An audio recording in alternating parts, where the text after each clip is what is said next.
Mall में पहुंचे ही थे कि मिशिका को उसके फ्रेंड सामने दिख गए और वह मुझे तेजी से बाय बाय कहकर उनके साथ हो ली। वह नोएडा के एमईटी कॉलेज के इंजीनियरिंग कर रही थी। उसके सभी मित्रों को अच्छी प्लेसमेंट मिल गई थी। इसी खुशी में उसके ग्रुप के सभी साथी यहाँ पिज्जा हट में खुशियां मना रहे थे। नोएडा का यह मशहूर जीआईपी यानी ग्रेट इंडियन पैलेस मॉल युवाओं का पसंदीदा स्थान है। हम गाजियाबाद में रहते थे। मिशिका अकेले ही रोज गाजियाबाद से कॉलेज आती, मगर इस तरह पार्टी में जाना हो तो मैं या उसके पापा साथ आते थे।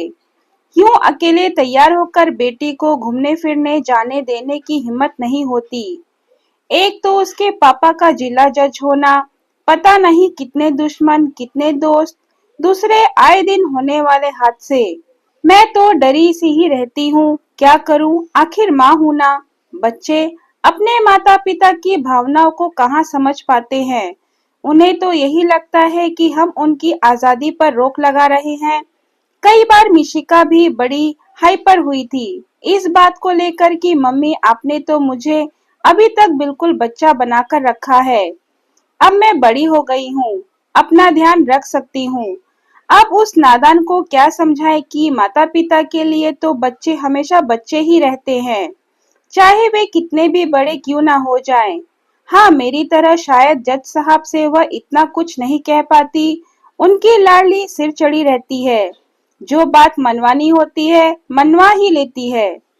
बात तो शायद मैं भी उसकी मान लेती, लेकिन उसे बहुत कुछ समझा बुझा कर, जिससे वह मुझसे नाराज हो जाती। अब क्या करूं, जब मुझे इस तरह के आधुनिक तौर तरीके पसंद नहीं आते तो हर बार इसे ही समझाती हूँ कि वह अपने पापा के संग ही आए। दोनों बाप बेटी के शौक मिजाज एक से हैं। कितनी ही देर मॉल में घुमा लो, दोनों में से कोई पहल नहीं करता घर चलने की। मैं भी कभी कभी फंस जाती हूँ, जैसे आज नहीं वक्त निकाल पाए, कोर्ट में कुछ जरूरी काम था। मैं थोड़ी देर तक यूं ही एक दुकान से दूसरी दुकान में टहलती रही। खरीदारी तो वैसे भी मुझे कुछ यहाँ करनी नहीं होती है, वह तो मैं हमेशा अपने शहर की कुछ चुनिंदा दुकानों से ही करती हूँ। सरकारी गाड़ी में अर्दलियों और सिपाहियों के रंग रौब से जाओ और बस रौब से वापस आ जाओ। सामान में कोई कमी हो तो चाहे महीने भर बाद दुकान पर पटक आओ। यहाँ मॉल में इतनी भीड़ में किसको किसकी परवाह है। कौन पहचान रहा है कि जज की बीवी शॉपिंग कर रही है या कोई और। शायद इतने सालों से इसी माहौल की आदी हो गई हूँ और कुछ अच्छा नहीं लगता। खैर, समय तो गुजारना ही था। घड़ी पर नजर डाली तो बस आधा घंटा ही बीता था। सोचते विचारते मैं मैकडॉनल्ड की तरफ आ गई। कार्य दिवस से होने के बावजूद वहां इतनी भीड़ थी कि बस लगा कॉलेज बंक करके सारे बच्चे यहीं आ गए हों। थोड़ी देर में ही सही मेरा भी कॉफी का नंबर आ गया। कॉफी और फ्रेंच फ्राई लेकर भीड़ से बचते बचाते मैं एक खाली सीट पर जाकर बैठ गई। तभी मेरे पास एक बड़ी स्मार्ट सी महिला आई और खाली पीठ सीट की ओर इशारा कर बोला, क्या मैं यहाँ बैठ सकती हूँ। हाँ हाँ, क्यों नहीं, आप यहाँ बैठ सकती हैं। मैं उस महिला को कॉफी पीते पीते देख रही थी। उसने कांचीपुरम की भारी साड़ी पहन रखी थी। उससे मेल खाता खूबसूरत सा कोई नेकलेस डाल रखा था। पर्स भी उसके हाथ में बहुत सुंदर सा था। कुल मिलाकर वह हाई सोसाइटी की दिख रही थी। मुझसे रहा नहीं गया, अटपटा सा लग रहा था कि उसके सामने मैं फ्रेंच फ्राई का मजा अकेले ही ले रही थी और वह सिर्फ कॉफी लेकर बैठी थी। संकोच छोड़ मैंने अपने चिप्स उसके ओर बढ़ाते हुए कहा, अकेले ही शॉपिंग कर रही है। अपने होठों पर हल्की सी हंसी लाकर वह बोली, शॉपिंग नहीं, आज तो अपने बेटे के संग आई हूँ। दरअसल आज बच्चों की गेट टुगेदर है। मेरे पति रिटायर आईएएस हैं, यही सेक्टर 30 में हमारा छोटा सा घर है। पति तो अपनी ताश मंडली में व्यस्त रहते हैं और मैं बस कभी क्लब, कभी किटी और कभी समाज सेवा। रिटायर होने के बाद कहीं ना कहीं तो अपने आप को व्यस्त रखना ही पड़ता है। आज मेरा छोटा बेटा समर्थ बोला कि मम्मा मेरे संग मॉल चलिए, आपको अच्छा लगेगा। सो आज यहाँ का कार्यक्रम बना लिया। उसने दो चार फ्रेंच फ्राई बिना किसी झिझक के उठाते हुए बताया, हम समझ गए थे कि हमारे बच्चे एक ही ग्रुप में हैं। थोड़ी देर में ही हम सहज होकर बातें करने लगे। कुछ अपने परिवार के बारे में वह बताती थी और कुछ मैं। बीच-बीच में हम खाने-पीने की चीजें भी मंगाते जा रहे थे। अब किसी के संग रहने से अच्छा लगने लगा था। बातों-बातों में ही पता चला कि उसके 2 बेटे थे। छोटा समर्थ मिशिका के संग पढ़ रहा था और बड़ा पार्थ इंजीनियरिंग के बाद पिछले साल सिविल सर्विस में सेलेक्ट हो गया था। इस समय लाल बहादुर शास्त्री एकेडमी मसूरी में उसकी ट्रेनिंग चल रही है। मैंने सोचा कि बाप बेटा दोनों आईएएस। शुरू में ही मुझे लगा था कि मेरी तरह यह महिला कोई ऊंची हस्ती है। उनका बेटा आईएएस और जल्द ही वह उसकी शादी करने की इच्छुक है।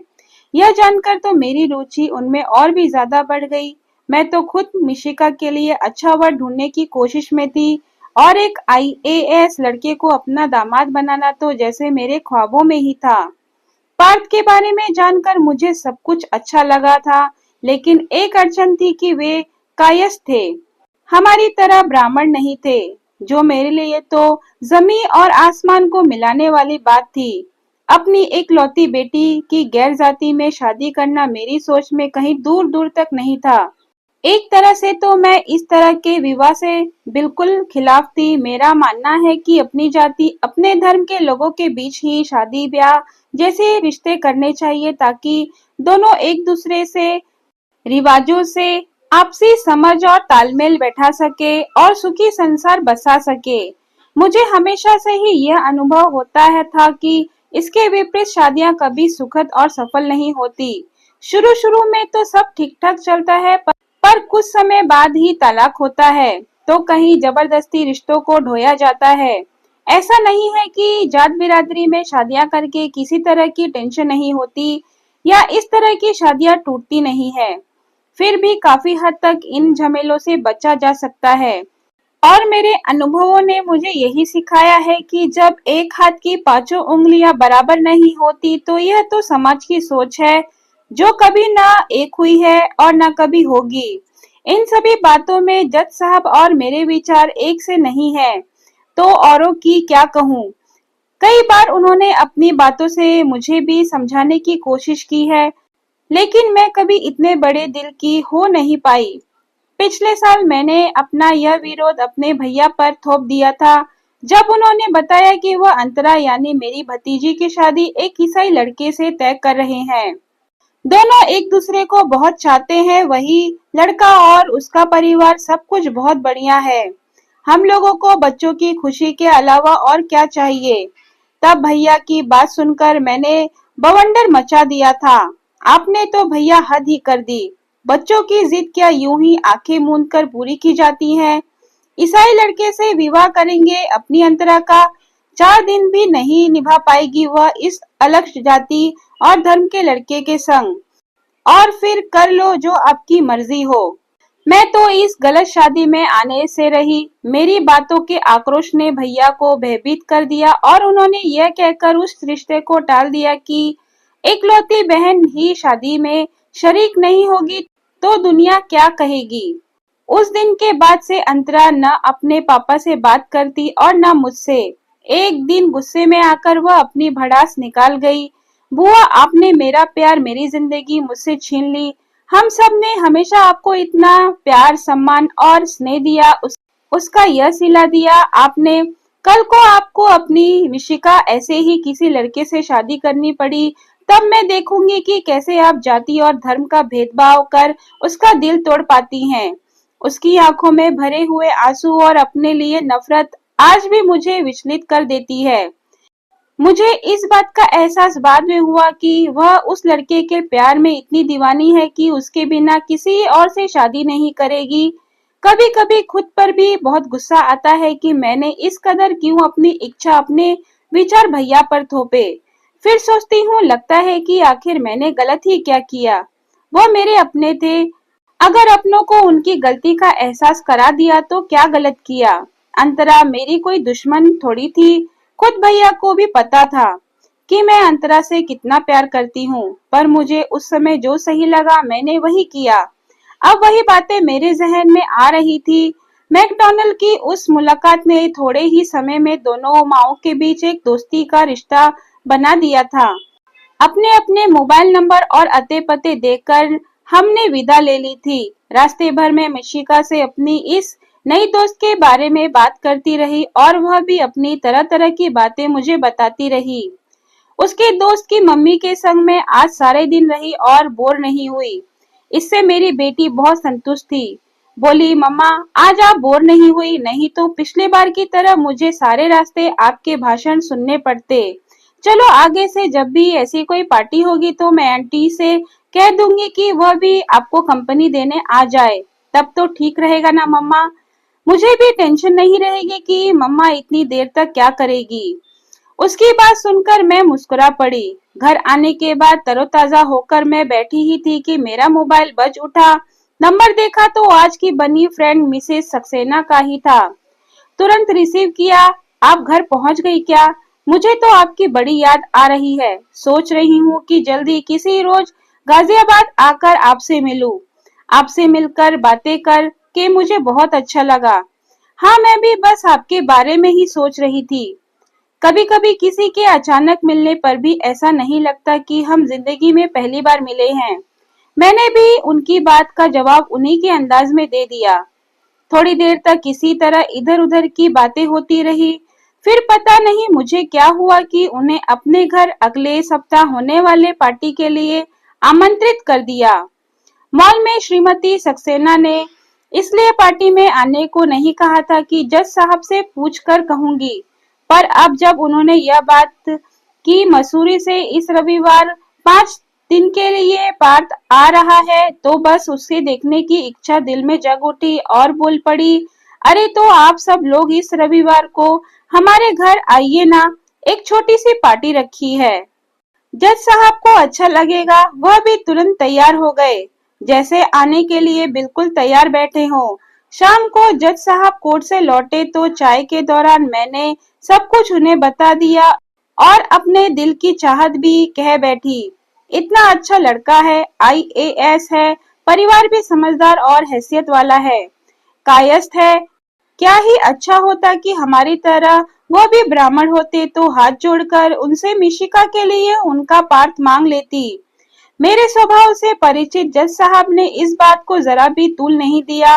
सामान्य भाव से बोले, अरे निशी, जिस रास्ते जाना नहीं उस बारे में क्या सोचना। जब हम मिशिका के लिए लड़का ढूंढने निकलेंगे तो देखना लड़कों की कोई कमी नहीं आएगी। अभी तो हमारी बेटी का इंजीनियरिंग का एक ही साल बचा है, फिर उसे एमबीए भी करना है। अभी कई साल है उसकी शादी में। मैंने भी सोचा कि जज साहब सही तो कह रहे हैं, अपनी जाति में भी लड़कों की कोई कमी है क्या? अभी ऐसी जल्दी क्या है?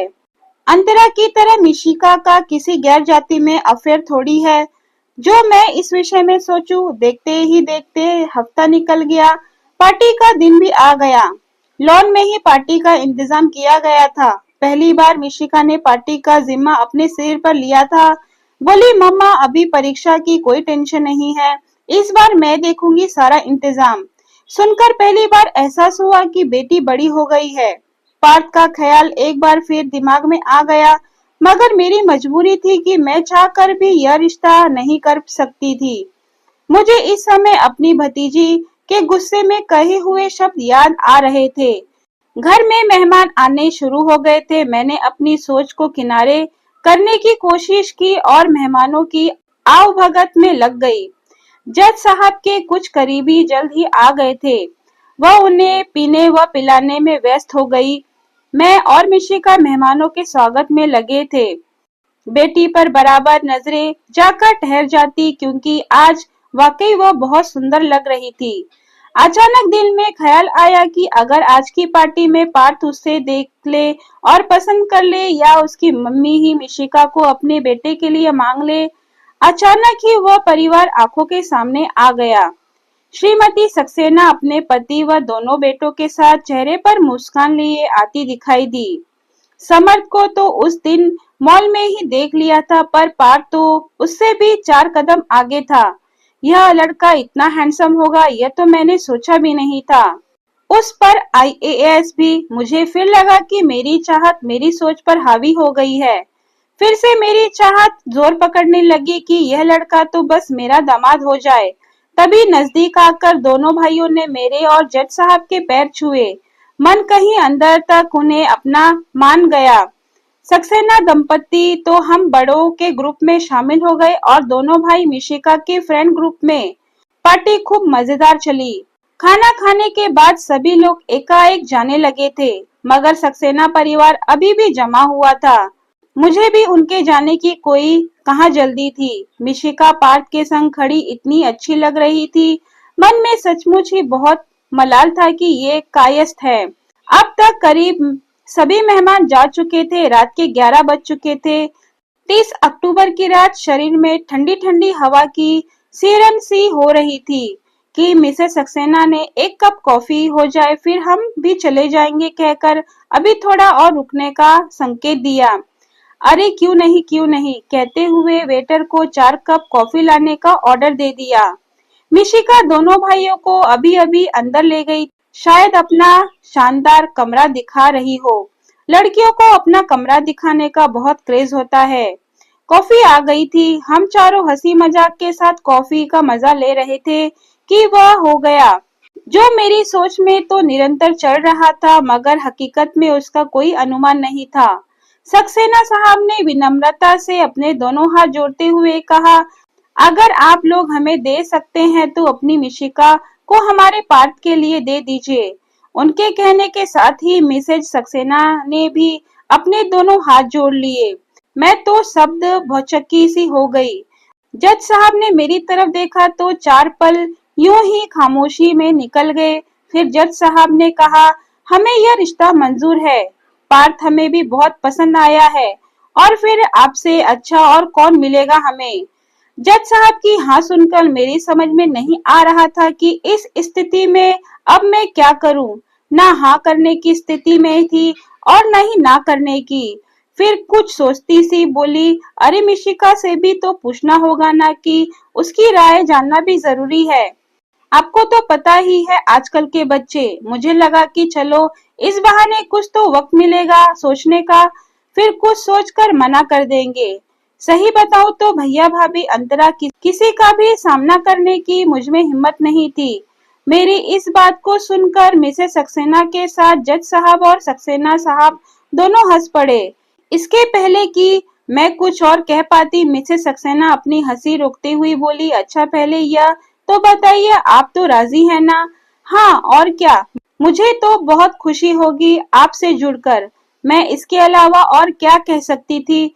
जब जज साहब ने इसकी स्वीकृति दे दी, मगर मिशिकान मैंने फिर इससे बचने की कोशिश की। अरे निशी जी, मुझे तो बस आपकी ही परमिशन चाहिए थी, बाकी सबकी परमिशन तो पहले से ही है। इस बार सक्सेना साहब ने जिस अंदाज में कहा, मेरा चौंकना लाजमी था। अरे निशी, तुम्हारी और मिसेज सक्सेना की मुलाकात मॉल में इसलिए तो कराई थी कि आप दोनों में दोस्ती हो जाए, वरना मैं भी जा सकता था उस दिन। मैंने तो कोर्ट में व्यस्त होने का बहाना किया था। हम लोग काफी दिनों से योजना बना रहे थे कि तुम दोनों को कैसे मिलाया जाए। सो इत्तेफाक से मिशिका की गेट टुगेदर निकल आई। हालांकि मॉल में मिलवाना मुश्किल था, लेकिन बच्चों ने सब मैनेज कर लिया। जज साहब बोलते जा रहे थे और मैं आंखें फाड़े उन्हें सुनी जा रही थी। निशी, जब मॉल से लौटकर तुमने पार्ट के बारे में अपनी चाहत बताई तो मुझे लगा कि हमारा तीर निशाने पर लगा है। मैंने तुम्हारी बात को तूल नहीं दिया था। निशी, तुम्हें याद होगा कि 4 साल पहले मैं जब एक सेमिनार में अमेरिका गया था तो वहाँ उसमें सक्सेना साहब भी मिले थे। भारत से जो खास लोग उस सेमिनार में भेजे गए थे उनको एक ही होटल में ठहराया गया था और सक्सेना साहब का कमरा मेरे बगल में ही था। दोस्ती होना लिहाजमी था। देखो, तुम्हारी और मिसेस सक्सेना की दोस्ती तो चंद घंटों में ही हो गई, जबकि हम तो पूरे 15 दिन साथ रहे थे। इसी दौरान एक बार मेरी तबीयत भी बिगड़ गई थी तो सक्सेना साहब ने ही मुझे संभाला था और वो सारी बातें यहाँ आने पर मैंने तुमको बताई थी। हाँ हाँ, मुझे सब याद है। मैं सब कुछ खोई खोई सी बोली। उन्हीं दिनों हम दोनों एक दूसरे के बेहद करीब आ गए थे। दोस्ती के उन्हीं लम्हों में हमने आपस में एक वचन लिया कि समय आने पर मिशिका और पार्थ की शादी कर देंगे। आज पार्थ आईएएस हो गया है, मगर दोस्ती में किए गए वादे में कहीं कोई कमी नहीं आई है। सक्सेना जी के पास तो अब कितने अच्छे अच्छे ऑफर आ रहे होंगे, जबकि यह जानते हैं कि मैंने तो जिंदगी भर शोहरत और इज्जत के अलावा कुछ नहीं कमाया। मेरे पास अपनी मिशिका को उन्हें सौंपने के अलावा और कुछ देने को नहीं है। सक्सेना साहब ने जज साहब का हाथ अपने हाथों में ले लिया था और भावुक होकर बोले, ऐसी वैसी कोई बात मत कीजिए जज साहब, नहीं तो मैं रूठ कर चला जाऊंगा। जिंदगी में सब कुछ मिल जाता है, मगर दोस्ती, अच्छे लोग, अच्छा परिवार बहुत कम मिलता है। और हम लोग उन्हीं में से एक हैं कि हमें आप मिले हैं। सुन रही हो निशी, तुम जाति बिरादरी की बातें करती रहती हो, क्या इनसे अच्छा तुम्हें मिशिका के लिए कुछ मिल पाएगा? अच्छे लोग, अच्छे रिश्ते, अच्छा परिवार, इन सब से बढ़कर न धर्म है, न जाति और न और कुछ। आज मैंने बिना तुम्हारी इच्छा जाने इस रिश्ते को हाँ कर दी, क्योंकि मैं जानता हूँ कि मैं सही काम कर रहा हूँ। और अदालत में आए दिन परिवारों के टूटने बिखरने के मामले मैंने सुने और निपटाए हैं। उनमें रिश्ते टूटने की वजह या शादी ही हो, उनकी जाति अलग थी या धर्म।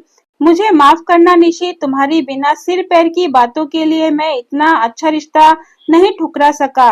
अच्छा लड़का सोचकर ही पार्थ से मिशिका की शादी की बात खुद तुम्हारे दिमाग में आए, इसके लिए ही वह मुलाकात कराई गई और अब यह पार्टी भी रखी गई ताकि इस ड्रामे का सुखद अंत कर दिया जाए। पत्नी को काफी कुछ कहकर अंत में जज साहब ने उनका हाथ पकड़कर कहा, मेरे ख्याल से अब तुम्हें भी समझ जाना चाहिए कि तुम्हारी सोच बहुत छोटी है, वक्त और जमाने से हटकर थी। तुम्हारे भैया तुम्हारी बात सुनकर अपनी बेटी का जीवन बिगाड़ सकते हैं, पर मैं नहीं। सभी अपनी अपनी बात कह चुके थे, मिशिका और पार्थ भी अपनी स्वीकृति दे चुके थे। अब मेरी बारी थी, सो मैंने भी हाथ जोड़कर इस रिश्ते को अपनी स्वीकृति दे दी। मिसेस सक्सेना ने उठकर मुझे गले लगाते हुए कहा, बधाई हो निशी जी, सब कुछ कितनी जल्दी हो गया ना। अभी अभी तो हम दोस्त बने थे और अभी अभी समधी भी बन गए। उन्होंने अपने गले में पहना एक जड़ाऊ हार उतार कर तुरंत मिशी के गले में पहनाते हुए कहा, आज से तुम्हारी एक नहीं दो दो माएं हैं। सब कुछ बहुत अच्छा लग रहा था, मगर दिल में कहीं एक डर और चिंता थी जो मुझे खुलकर खुश नहीं होने दे रही थी। क्या करूं, कैसे जाऊंगी भैया भाभी के सामने, यह सोचकर कि मेरी जान सूखी जा रही थी। सभी थक कर सो गए थे, मगर मेरे मन का डर और अपराध भाव मुझे सोने नहीं दे रहा था। अगली सुबह काफी देर से आंखें खुल पाई, पता नहीं कितने बजे नींद आई थी। घड़ी पर नजर पड़ी तो पूरे 10 बज रहे थे। जज साहब के कोर्ट जाने की बात दिमाग में आते ही मैं तेजी से उठी कि भाभी ने चाय के प्याले के साथ कमरे में प्रवेश किया और हंसते हुए बोली, क्या निशी, इतनी बड़ी खुशखबरी और तुम सो रही हो? अब तक जिस बात के लिए मैं अब तक इतनी परेशान थी, वह इतनी आसानी से सुलझ जाएगी मैंने सोचा नहीं था। मुझे तो अपनी आंखों पर भरोसा ही नहीं हो रहा था। मुझे हैरान देख भाभी बोली, सुबह सुबह ही नंदोई जी का फोन आ गया और फोन पर उन्होंने जब रिश्ता तय होने की बात बताई तो हमसे रहा नहीं गया और आपकी खुशी में खुशी मनाने चले आए। अपने जीजा जी को देखने के लिए अंतरा भी बेचैन हो रही है, शाम को वह भी यही आएगी। सक्सेना परिवार को भी बुला लिया है। आज का डिनर मामा मामी की तरफ से शहर के सबसे अच्छे होटल में। भाभी बोली जा रही थी, मैं हैरत में पड़ी भाभी का चेहरा पड़ने लगी थी, मगर वहां स्नेह व प्यार के अलावा और कुछ भी नहीं दिखाई दिया। मेरे इतना बड़ा दुख देने के बावजूद भाभी यह व्यवहार कुछ समझ नहीं पा रही थी। कुछ समझ में नहीं आया तो मैं भाभी से लिपटकर जोर जोर से रो पड़ी। भाभी, मैं इस लायक नहीं हूँ कि आप मुझे इतना प्यार दे। मैंने आप लोगों को अपनी गलत सोच की वजह से इतना दुख पहुँचाया। मैं तो आपको अपना मुंह भी दिखाने की हिम्मत नहीं कर पा रही थी। मैं कितनी बुरी हूँ भाभी। मेरा रुदन तेज हुआ जा रहा था और भाभी मेरा पीठ सहलाई जा रही थी। मत रो निशा, मत रो, अब वह भी तुम्हारा हमसे आघात प्रेम ही तो था, वरना किसी को क्या पड़ी है, अच्छा हो या बुरा हो। तुम्हें गलत लगा इसलिए तुमने रोका और हमें तुम्हारी बात सही लगी इसलिए हमने उसे मान लिया। तुम्हारी भाभी बिल्कुल सही कह रही है निशी, जो हो गया उसे भूल जा और दिल खोलकर आने वाली खुशियों का इंतजार कर। तभी कमरे में जज साहब के संग भैया आते आते बोले, मेरे मन का बोझ इतनी सहजता से उतर जाएगा सोचा नहीं था। मैंने प्यार भरी नजरों से जज साहब को देखा, जिन्होंने अपनी समझदारी से इतनी बड़ी खुशी मुझे दे दी थी। उन्होंने मेरी आंख पढ़ ली और मुस्कुरा दिए। मगर अभी तो अंतरा का दुख है मेरे सामने। वह तो बहुत नाराज है अपनी बुआ से। उसे कैसे वापस पा सकूंगी मैं? अरे अपने बच्चे छोटे छोटे हैं, ज्यादा देर तक अपने बड़ों से नाराज नहीं रहते। मैंने उसे समझाया है निशी, उसके मन में तुम्हारे लिए कोई गुस्सा नहीं है। भैया बोले तो साथ साथ भाभी भी बोल पड़ी। और अभी सुबह सुबह ही तो फूफा जी से उसकी ढेरों बातें हुई है। और फूफा जी ने उसे वादा किया है कि अब चाहे उसकी बुआ कुछ भी कहे, वह अपनी अंतरा की शादी उसी संग कराएंगे जिसे वह पसंद करती है। पहले चर्च में अंतरा की उस ईसाई लड़के से शादी होगी, फिर मिशिका की मंडप के नीचे। बच्चे जितनी जल्दी गुस्सा हो जाते हैं उतनी जल्दी ही मान भी जाते हैं। निशी भाभी अपनी बात कह चुकी तो मैंने खुश होकर तुरंत कहा, और अब सबसे पहले तैयार होकर हम लोग वहां चलेंगे। मुझे भी तो अपने दूसरे दामाद को शाम के डिनर के लिए आमंत्रित करना है। उससे भी तो माफी मांगनी है इस बुरी बुआ को। दोस्तों, अगर आपको मेरी वीडियो पसंद आए तो वीडियो को लाइक, शेयर और सब्सक्राइब करना ना भूलें। और कमेंट बॉक्स में कमेंट करके जरूर बताएं कि आपको मेरी वीडियो कैसी लगी। धन्यवाद।